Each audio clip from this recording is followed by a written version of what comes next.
Today we're going to show you how to hook up a 30 amp RV power outlet box, which is basically a box so you can hook up your camper or motorhome with 110 volts, but it's 30 amps. Most circuits in a home are either going to be 15 amps or they're going to be 20 amps. They're not usually 30 amps for 110 volts. That's kind of unusual.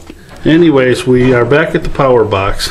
I'm going to show you. You've got your power coming in, and up here you have this wire that curls around and comes to here.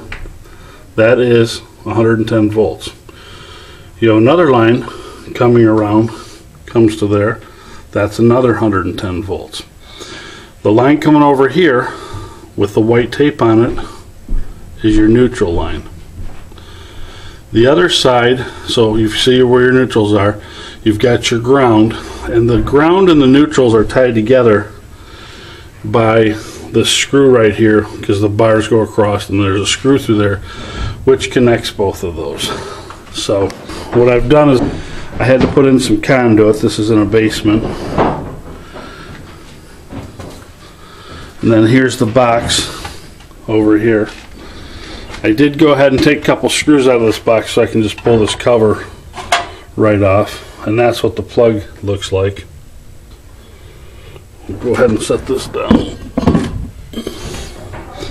We'll pull out this plug right here. So as you're looking at it, you've got on the very top, you've got the ground, and then you have a neutral and the hot leg. Alright, as you're looking at this box, you can see it says 30 amps. That's the amperage that it's rated for. You can see on the plug, it's showing you a picture of the plug, which is that plug right there. And the neutral needs to be on the right. The line voltage or the hot wire needs to be on the left. And then the ground goes into the box. There's a connector that you'll attach to. And if you look in there, you can see that's the grounding connector right there. Now I actually have 4 wires in here in case I ever wanted to make this a 220 outlet, or if I wanted to change it for some reason. 30 amps is going to take a number 10 wire, 10 gauge. That's the thickness of the wire, how many amps it could hold. You wouldn't want to go with anything smaller because that could cause a fire if it were to short out. So go ahead and hook up these. You see I've got a black wire, a white wire, and a copper wire. The neutral will be the white wire. The line one will be the black wire, and then the ground wire will go over to the box and ground there. I'll attach those wires and then we'll take a look.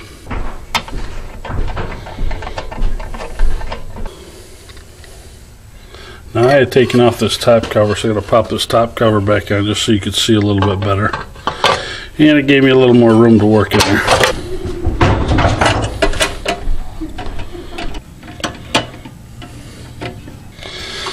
So now here, you're all set. You can plug your cord in right here.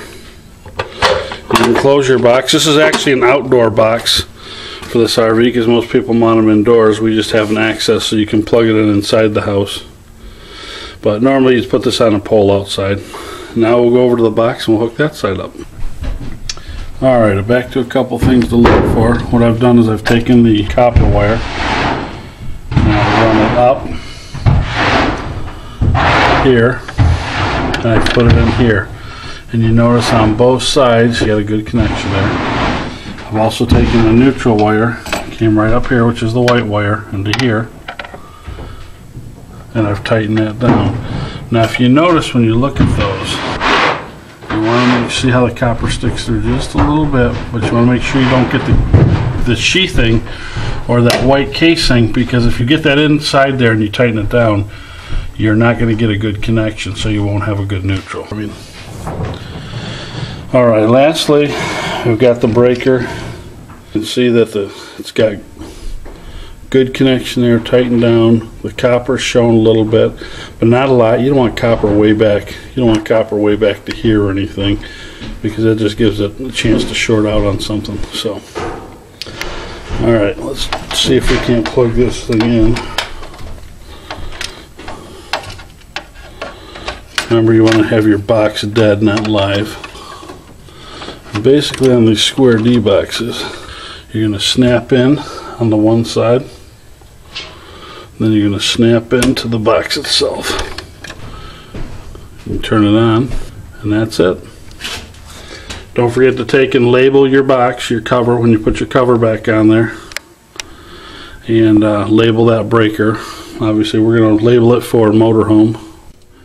Alright, back over here to the box. One thing you got to make sure of is you can't just hook this to any size breaker. You need to know what size the breaker is that you're going to hook this circuit to.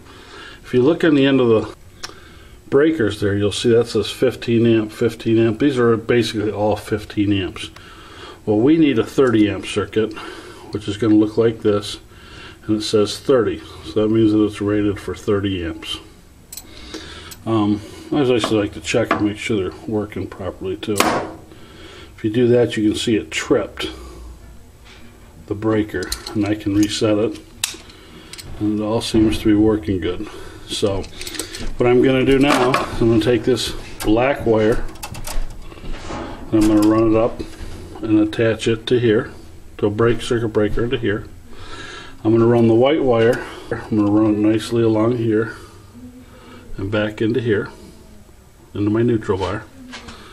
And then I'm going to come the other way and I'll come up there with my ground. Actually, I'll probably end up running my neutral over here and run my ground. It doesn't matter, you can hook them up either way. That should pass code either way. You got your ground on top, you've got your neutral on the right, and your hot leg is on the left. Just like it shows you right in the diagram. Remember, the black wire is your hot, the green is ground, and the white is neutral. So now we'll go ahead and stick this back up into the box.